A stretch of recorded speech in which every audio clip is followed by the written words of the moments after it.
Natural de Tocantins, a 872 quilômetros de Manaus, foi por quase 30 anos promotor de Justiça do Estado e chegou a assumir o cargo de Procurador-Geral do Ministério Público do Amazonas.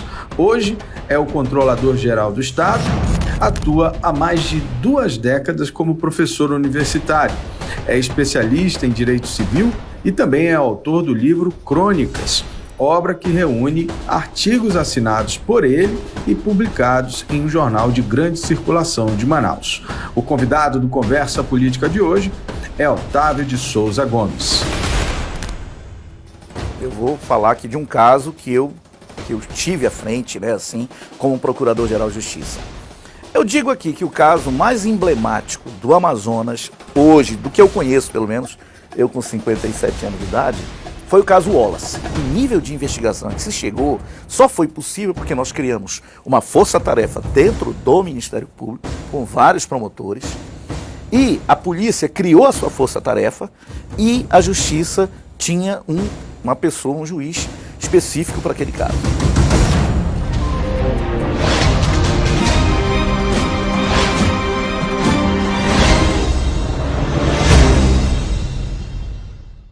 Como é que um garoto, Otávio, lá do interior, Tocantins, chega ao Amazonas, chega a Manaus e conquista toda essa posição que você conquistou? Como é que é essa história? Conta pra gente.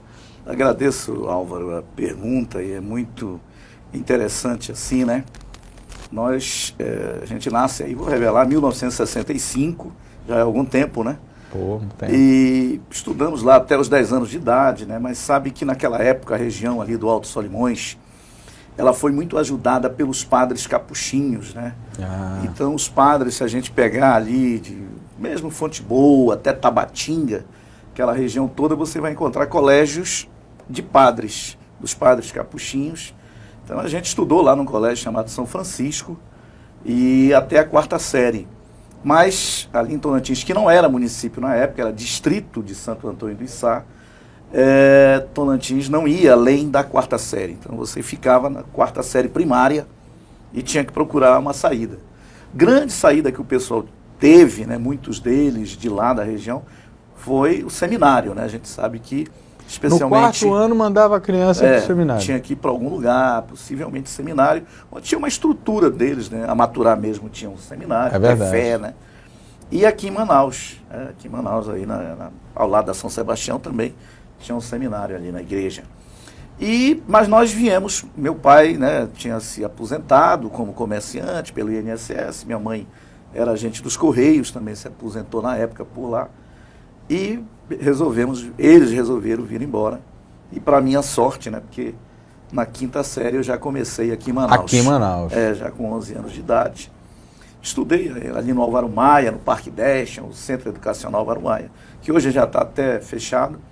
Mas depois fomos para um colégio público, o Altair Nunes, o Benjamin Constant, onde concluímos o 2º grau. E à época a gente tinha 2 faculdades aqui, né, assim. Uma que hoje é o UFAM, era a UA na época. A UA, até o tempo desse ainda era, né? E a UTAN, né, a UTAN que depois se transformou, foi incorporada pela UEA. Né? A UTAN só eram cursos técnicos, né, os tecnólogos. E aí, na época, ali, 1983, o distrito bombava. Eu digo, então vou fazer eletrônica para a UTAN, para tentar consertar rádio, televisão, que era o áudio no momento. Mas te confesso que eu nunca consegui consertar um rádio. Nem no curso do Senai. Isso era o auge do momento? Era. Né, a tecnologia era... vendia rádio e vendia... Eu lembro o dono da TV lá contando essa história, né? É verdade, ele fala disso. Ele contou isso aí, né? O falecido Zé Azevedo, ele dizia, olha, primeiro eu trabalhei com rádio, foi uma portinha. Depois, quando vi a televisão, aí eu comecei a trabalhar com antena, vender antena de TV. E aí foi como ele fez o império dele. Então, realmente o auge era esse. Mas eu também, números realmente não eram comigo. Eu acabei ficando só um semestre na UTAN, mas tinha passado para direito na UA, hoje UFAM, e concluí por lá. Então foi aí que a gente chegou, digamos, a ter o curso universitário, que sempre foi, né, a gente só tinha uma universidade, então realmente formava, modéstia à parte, uma elite, não tinha jeito. Não tinha jeito. E essa mudança, especialmente o curso de Direito, Conrado, na UFAM era um curso elitizado, na verdade era, Sim. né? Os professores, eu já não peguei isso, mas os professores lá davam aula. Alguns professores eu peguei ainda, de terno, gravata, e os alunos muitas das vezes também tinham que ir de terno e gravata. Mas da minha época para frente já não tinha muito isso não. Mas isso, eu guardo recordações maravilhosas da famosa jaqueira, né? É um berço para muitos de nós que viemos do interior e que buscamos ter algum espaço aqui em nível de capital. E aí você acabou enveredando dentro do universo do direito, você foi ser promotor de justiça. Isso. Volta para o interior, certamente, né? Isso, né? Ali é 1990, já tinha 3 anos de formado, e a Constituição Federal de 88, ela tinha modificado as funções do Ministério Público, né? Até então, você via o promotor como aquele de toga, né, de preto ali, buscando condenar alguém, acusar alguém no tribunal do júri por um crime de homicídio, os crimes dolosos contra a vida. Mas só que a Constituição veio e disse, não, o Ministério Público não vai atuar mais só nisso, né? Ele vai ter que atuar na defesa do patrimônio público, do meio ambiente, do consumidor, a questão da infância e adolescência, enfim. Abriu um leque. Abriu um leque. E aí foram muitos os concursos que ocorreram na época para o Ministério Público. Então a gente tem concurso ali, eu acho que em 88, 89, 90, 91, 92, praticamente todo ano tinha concurso para lá, para poder... e aí, formar, né, a quantidade exato, necessária. Quadro, né? Você sai de um quadro, talvez, digamos aí, aqui eu vou chutar, né, tipo 30, 40 promotores, para alcançar um quadro aí de 120, pelo menos 4 vezes mais.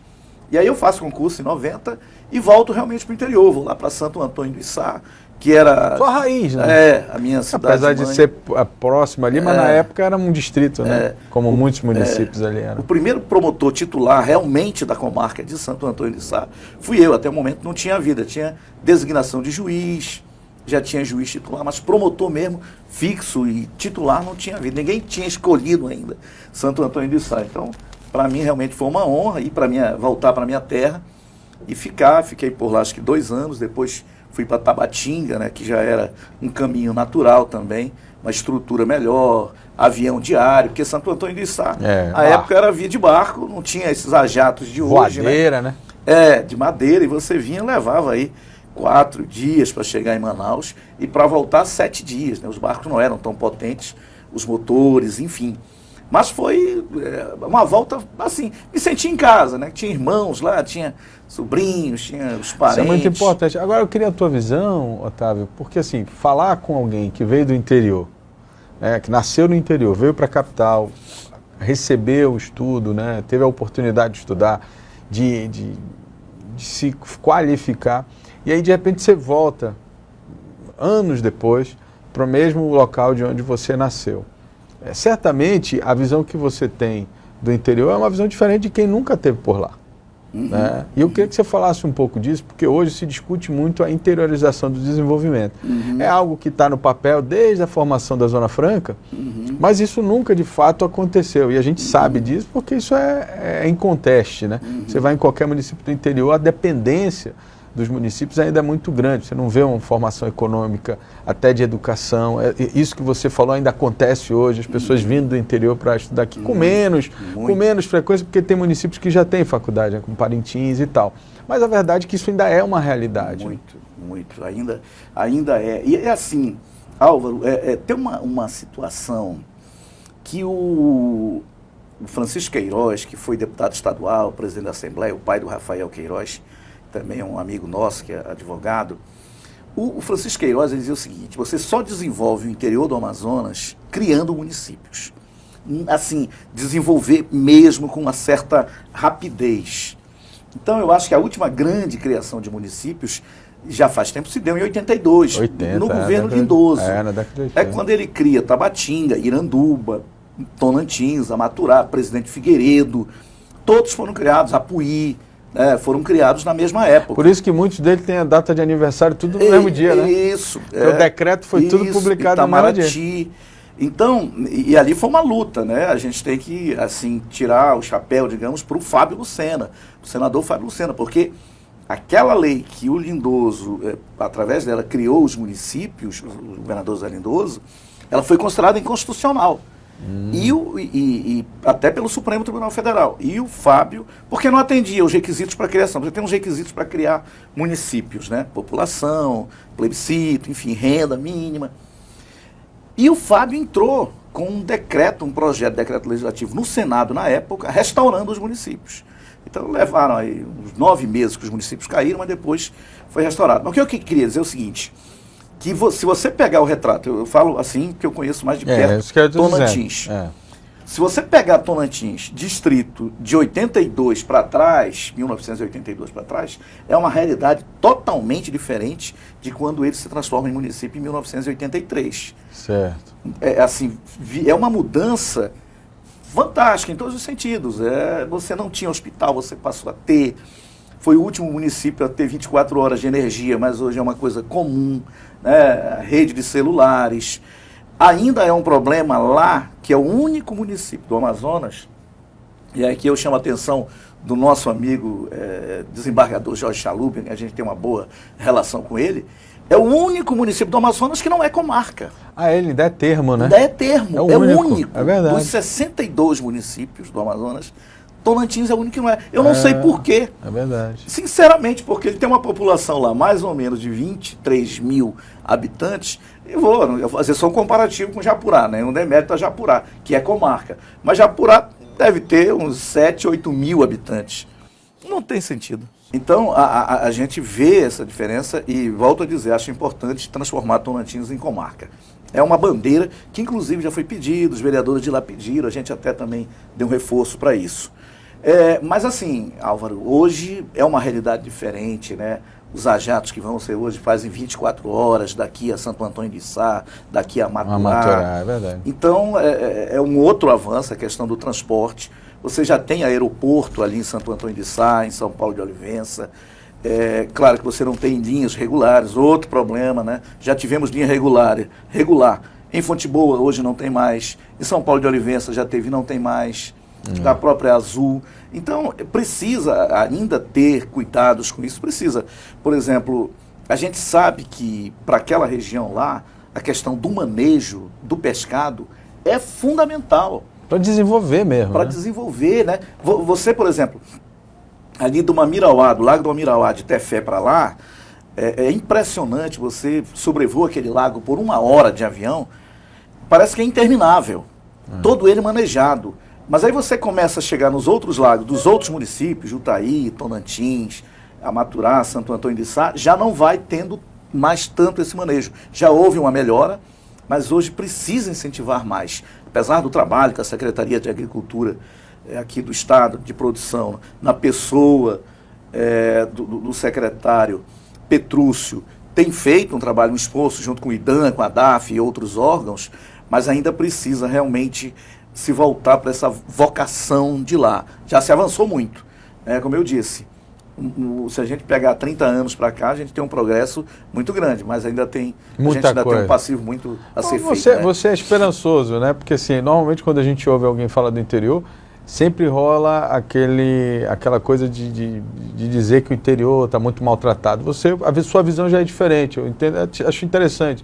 É uma visão de reconhecimento do avanço que teve até o momento, né? De entender que ainda tem muita coisa para fazer, mas a gente não pode ignorar também que já houve ali um avanço considerável, né? Sem dúvida. E veja assim, eu acho que eu vi uma comparação com Sergipe.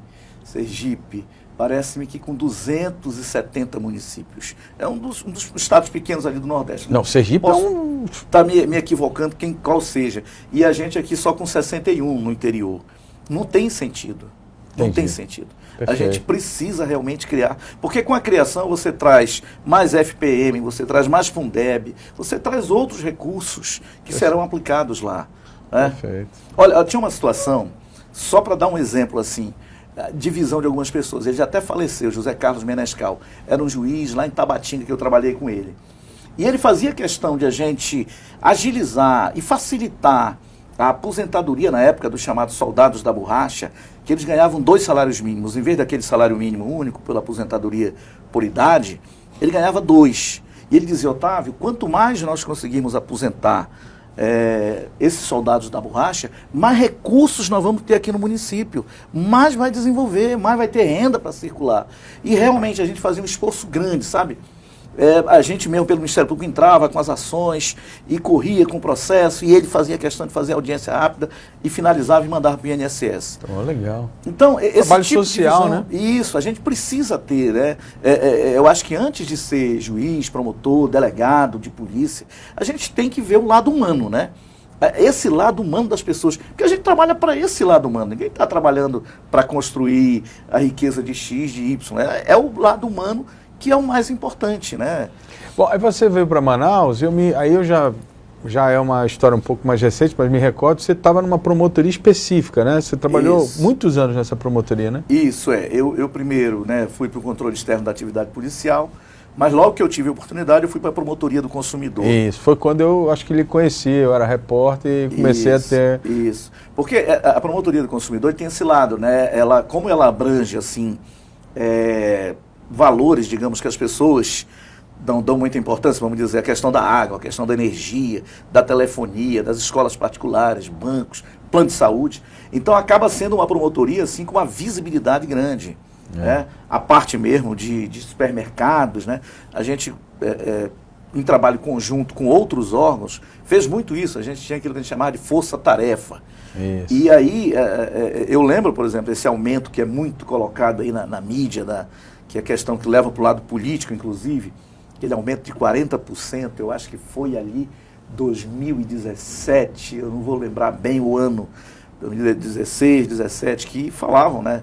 O senador aqui pelo Amazonas era ministro de Minas e Energia e teria conseguido um aumento. Mas, na verdade, quem concede esses aumentos é a Agência Nacional de Energia Elétrica. E nós, a força-tarefa que a gente chamava, que éramos nós, Defensoria Pública, Ministério Público Federal, OAB, a gente ingressou com uma ação para derrubar esse aumento. E conseguimos, num primeiro momento aqui, a juíza federal aqui deu a liminar.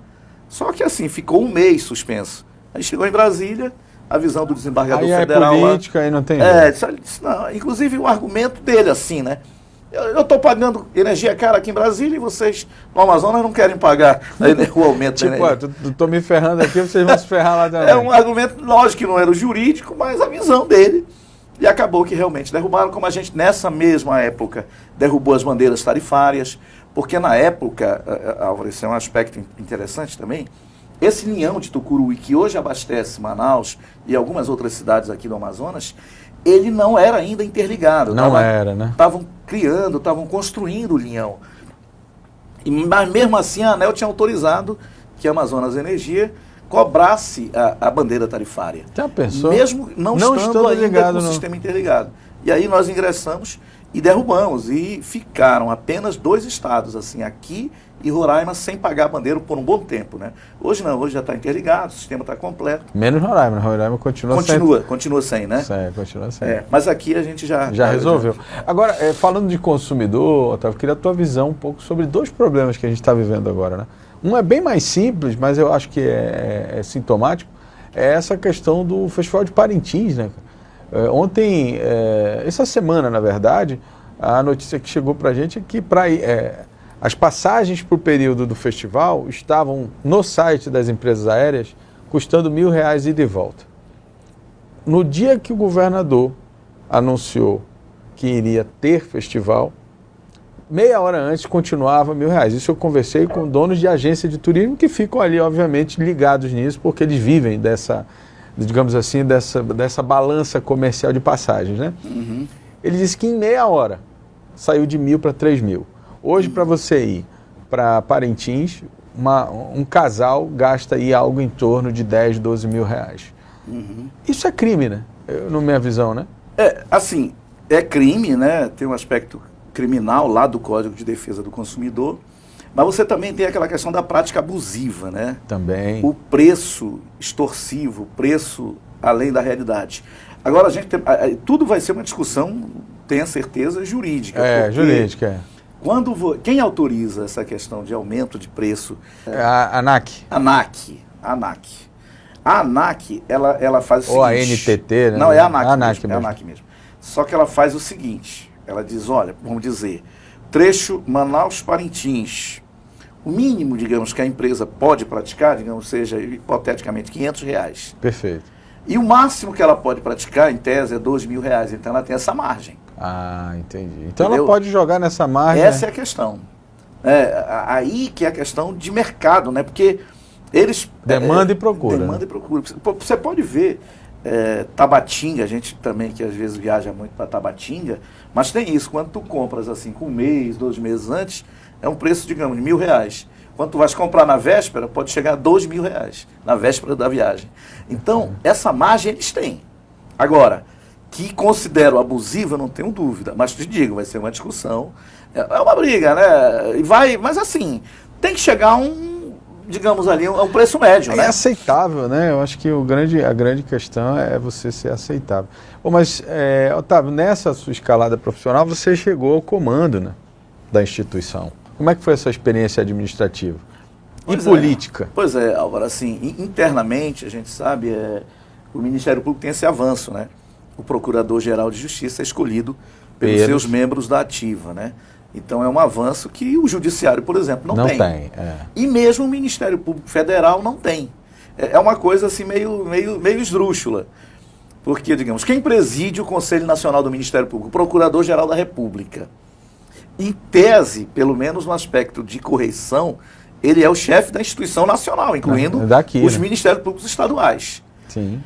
Mas quando você chega nesse aspecto de ser democrático e defender a democracia, que é um papel do Ministério Público, o Ministério Público dos Estados é mais avançado nesse ponto. Porque a Constituição veio e disse o seguinte: nos Estados, os membros elegem 3 e o governador do Estado, dos 3, escolhe um. E lá no Ministério Público Federal não tem isso.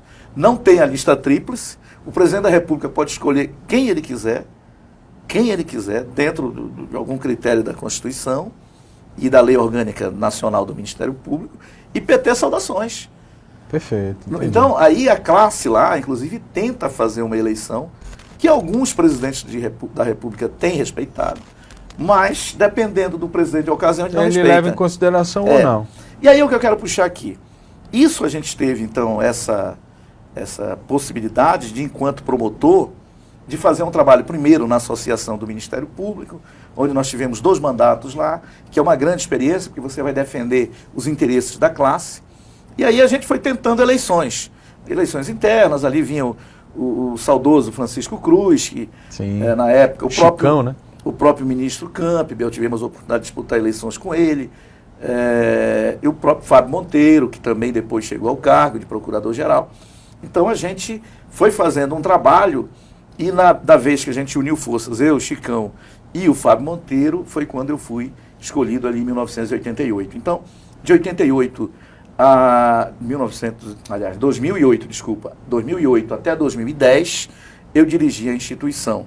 E uma grande experiência mesmo, já tinha da associação mais lá, a parte administrativa, são mais os interesses mais ligados aos colegas, a defesa das prerrogativas e das garantias do Ministério Público são inabaláveis, todos nós temos que fazer, é uma instituição fantástica na defesa e é reconhecida pela população, é conhecida assim, respeitada da sua importância, da sua necessidade, e que faz um trabalho, né, em nível de Brasil, em nível de Amazonas, em nível de Brasil, um trabalho muito bom. Assim, é a minha casa-mãe, né? É onde eu sinto saudades. É quando eu vou lá, eu mato as saudades dos colegas, mas da instituição. E vamos ter agora, semana que vem, o Congresso Nacional, voltando presencial, o Congresso Nacional do MP vai ser lá em Fortaleza, semana que vem. E vamos ter também o Campeonato Nacional do Ministério Público aqui no Amazonas, em junho. Estou te dando aqui em primeira mão, em junho. Decisão aí. Virão mais ou menos 1.000 promotores, no mínimo, jogadores com as suas famílias, né? E eles virão para esse campeonato, que na verdade são 2 eventos grandes do Ministério Público Nacional. Esse Congresso Nacional e o Campeonato Nacional. São os 2 que mais reúnem pessoas, porque são pela Associação Nacional, patrocinados por eles, e envolve também as associações locais. Qual a sua opinião do papel do Ministério Público nessas grandes modificações políticas que tiveram no país? A gente sabe que tem uma corrente muito forte que critica até o papel do Ministério Público, por exemplo, na Lava Jato, em tantas outras operações. Mas a verdade é que, se não fosse o papel do Ministério Público, talvez a gente não chegasse nem a saber que essas coisas estavam acontecendo, né? Sem dúvida. Olha, eu particularmente, eu vou falar aqui de um caso que eu tive à frente, né, assim, como Procurador-Geral de Justiça. Eu digo aqui que o caso mais emblemático do Amazonas, hoje, do que eu conheço pelo menos, eu com 57 anos de idade, foi o caso Wallace. Foi o caso Wallace. Caso Wallace que teve uma repercussão mundial. Não foi virou filme, né? Virou filme, virou série, enfim. Eu lembro aqui de um artigo do Vargas Llosa, daquele peruano, escritor peruano, que até disputou uma vez a eleição no Peru e é prêmio Nobel de Literatura. O Vargas Llosa escreveu um artigo, um livro chamado Sabres e Utopias. Ele escreve um artigo de 5 páginas, muito próximo do caso Wallace ali, acho que um ano depois do que havia ocorrido.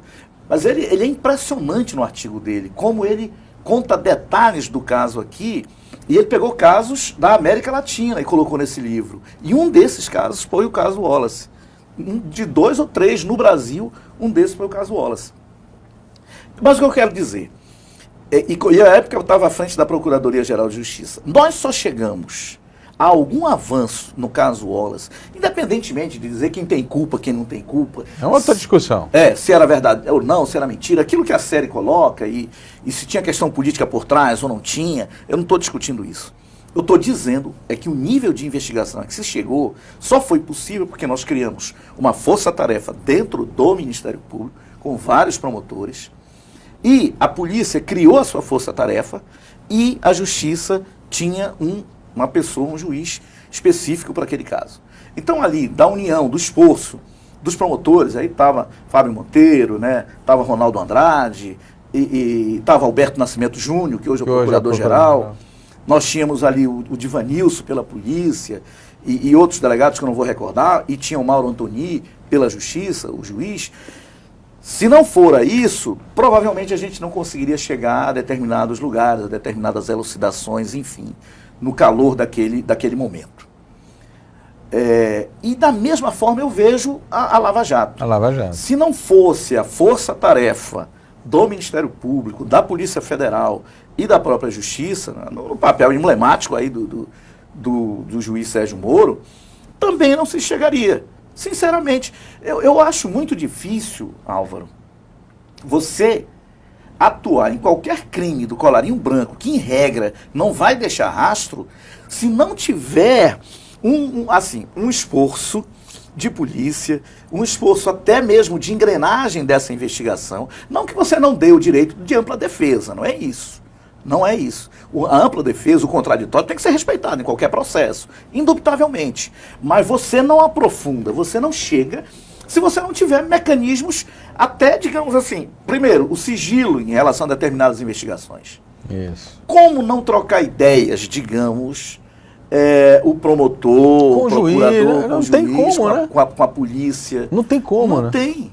De alguma forma Isso eu achei interessante, porque começaram a tentar criminalizar essa relação. Eu digo, não, mas espera aí, eles estão atuando junto no processo. Então não tem como eles não discutirem estratégias, inclusive de atuação nesse processo. Que em algumas vezes você possa ter extrapolado, né? É possível. Mas você tem mecanismos de conter isso. Hoje você tem, além das corregedorias no âmbito do Ministério Público e da própria Justiça e da própria Polícia, mas você tem, por exemplo, o Conselho Nacional do Ministério Público, que atua muito nisso. Tanto é que muita gente representou contra procuradores lá. Tem o Conselho Nacional de Justiça, onde o juiz também... agora, claro, depois que deixou de ser juiz, deixou de ser procurador, ele não mais está naquela instância, é evidente. Exato. Mas, enquanto isso, você tem mecanismos de coartar esses excessos, esses limites, dentro do processo mesmo. E outra coisa... Assim, não estou aqui defendendo ipsilitera a Lava Jato na sua totalidade. Né? Excessos com certeza ocorreram. Mas você via naquele momento ali, e a gente pode pegar por obras e até séries mesmo, filmes, a gente via que várias decisões que eram tomadas eram questionadas nas outras instâncias. Né? No Tribunal Regional Federal, exatamente, no STJ, no Superior Tribunal de Justiça, e no próprio Supremo Tribunal Federal. As decisões, na época do juiz Sérgio Moro, eram questionadas em várias instâncias.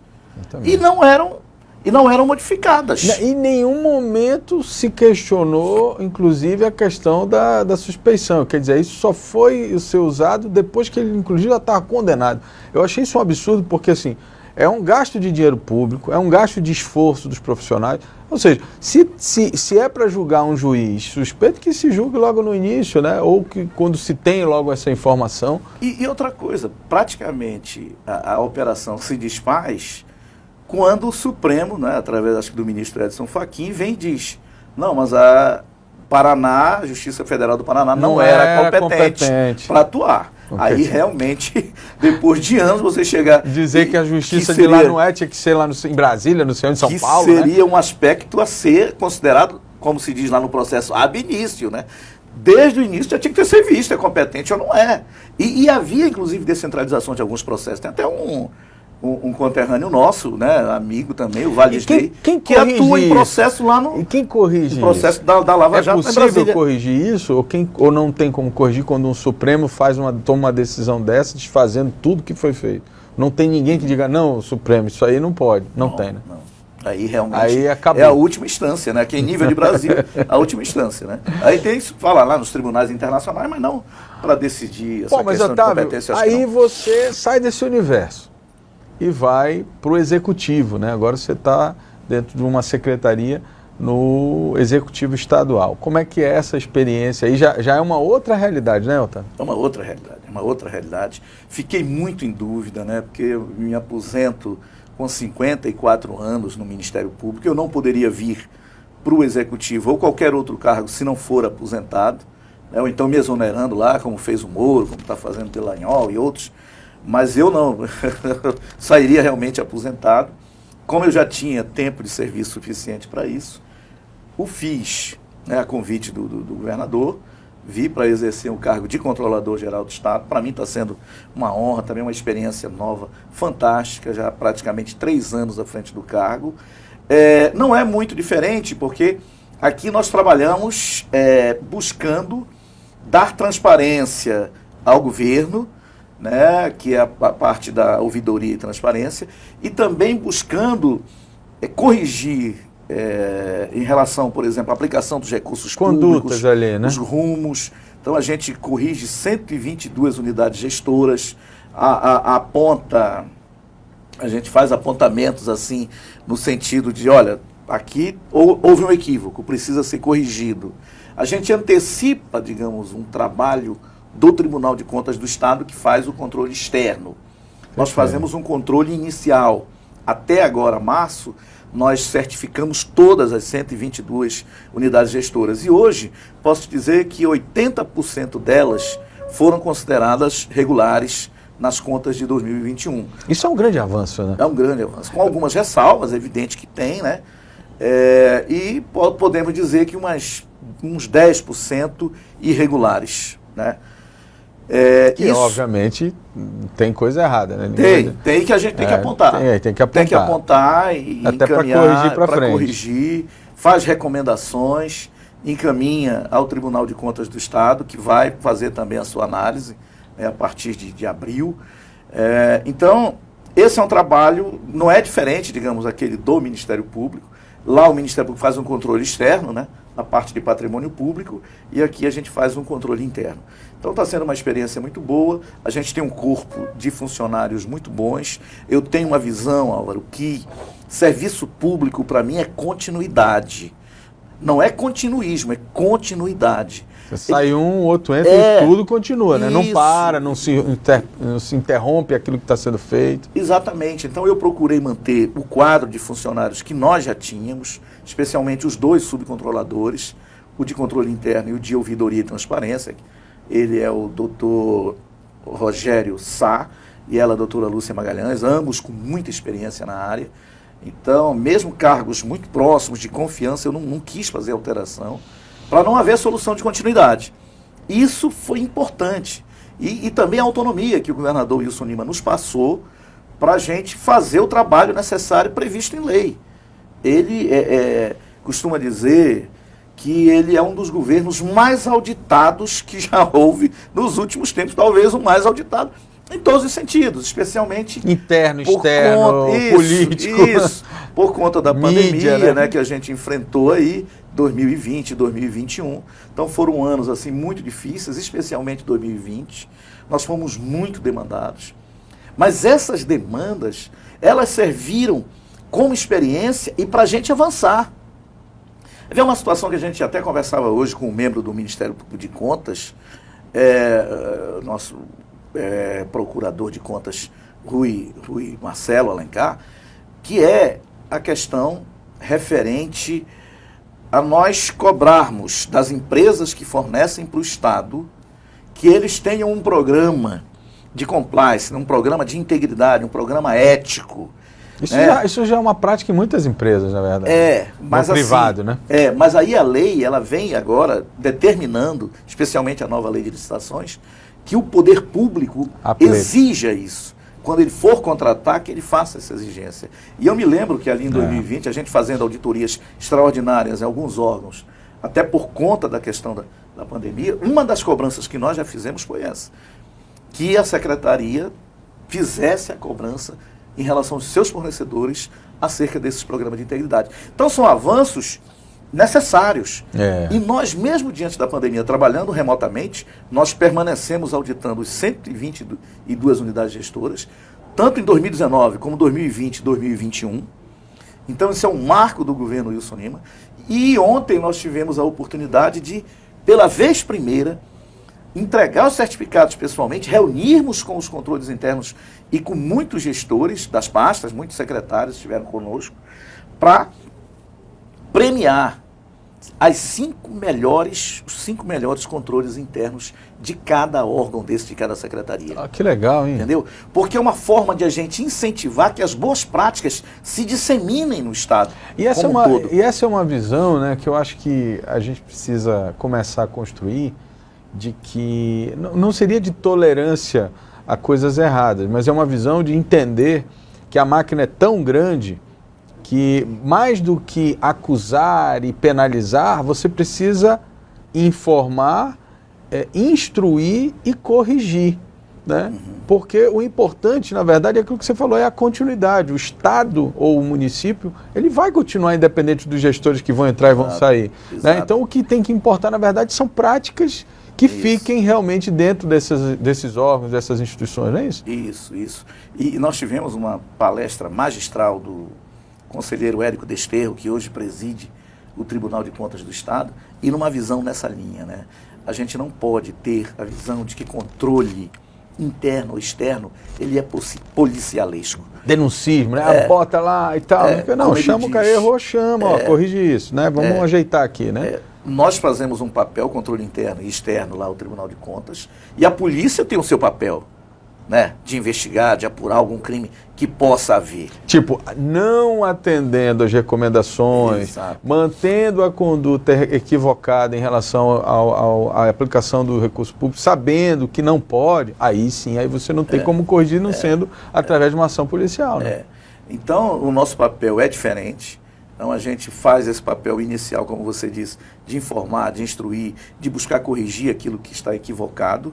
E temos avançado.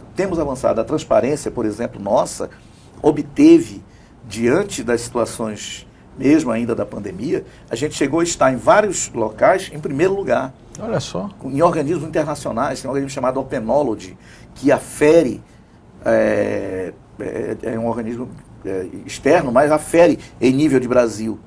E aqui o Estado, na nossa trabalho que foi feito para essa transparência, estivemos em primeiro lugar. No próprio ranking do Ministério Público de Contas, nós estivemos em primeiro lugar, superando os outros órgãos públicos no Estado. Então, para nós realmente tem sido assim, alcançar índices históricos e uma felicidade. Claro que esse trabalho é de uma equipe, de um conjunto. Nós não somos uma estrutura ainda muito grande. Nós aprovamos, o governador mandou uma iniciativa muito saudável, muito de reconhecimento ao órgão CGE, mandou no final do ano passado, o plano de cargos e salários para a Assembleia Legislativa, tivemos a aprovação unânime na Assembleia, e então nós vamos estruturar agora um quadro realmente com concursados. Então, eu não estou anunciando concurso, aí é o governador que o faz. Ainda não, né? Mas nós já temos o plano de cargos. Legal. E estamos trabalhando para que concurso se concretize, né? Eu sei que esse ano é um ano complexo, porque é um ano eleitoral, a lei vai vedar em algum momento a iniciativa de concursos, mas estamos trabalhando nisso, é um grande avanço, porque hoje nós temos, Álvaro, no total mais ou menos 70 cargos, todos eles, salvo algumas exceções, uns 5, 6%, eles são de carreira, os outros não são. Então tem que são mudar, temporários, né? Precisamos mudar.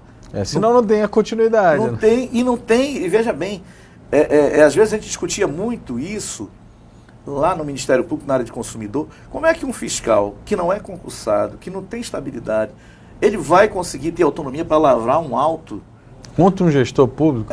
E lá, vamos dizer, lá na área do consumidor, vai lavrar um auto, multando alguém. Ah, sim, é. Isso vai ser discutível judicialmente. Da mesma forma que, se a gente não tem um auditor realmente estabilizado, como é que ele vai conseguir fazer com que um outro gestor realmente se adeque àquilo que ele está determinando, às recomendações dele? Mas nós temos feito, mas vamos avançar com certeza a partir desse plano de cargos e salários. Otávio Gomes, queria agradecer imensamente sua participação aqui no Conversa Política, dizer que a gente, nesse espaço, busca mostrar efetivamente aquilo que muitas das vezes a grande mídia não mostra, né? Que são ações como essa, que valorizam a organização interna, né? A boa prática. Isso às vezes aparece lá na ponta, quando você mostra um índice desse de transparência, um reconhecimento internacional. Quer dizer, a gente sabe do trabalho hercúleo, né? Que muitas das vezes é preciso fazer em estruturas gigantes com pouca gente, né? E esse trabalho da controladoria, nesse aspecto de combate à corrupção e tudo mais, tem um papel fundamental, porque não é, como você falou, não é de dar chibatada em todo mundo, mas principalmente evitar que a corrupção aconteça ou até mesmo que um erro seja interpretado como corrupção, que é um outro aspecto também, né? Sem dúvida. Nós agora, também um outro fato inédito, a lei era de 2017, mas o governador baixou um decreto e criou o Comitê de Defesa e Prevenção à Corrupção. Então nós temos um comitê com vários órgãos nessa linha de prevenção à corrupção. Então, a gente está avançando. Eu agradeço também a oportunidade. Obrigado. Parabenizo aqui mais uma vez a forma como você entrevista. Você é muito leve, é um jornalista com uma capacidade, ao mesmo tempo, um ser humano, né? Eu sempre te admirei por esse lado, não só o lado profissional seu, mas esse lado humano, que eu tenho certeza que congrega aí com as suas origens também interioranas, né, da sua família, que eu conheço de perto. E agradeço, Álvaro, agradeço a oportunidade, estamos sempre à disposição, meu amigo. Conte conosco no que for necessário e sucesso na sua empreitada aqui, que vai muito longe, com certeza. Muito obrigado. Obrigado, meu amigo. Muito obrigado.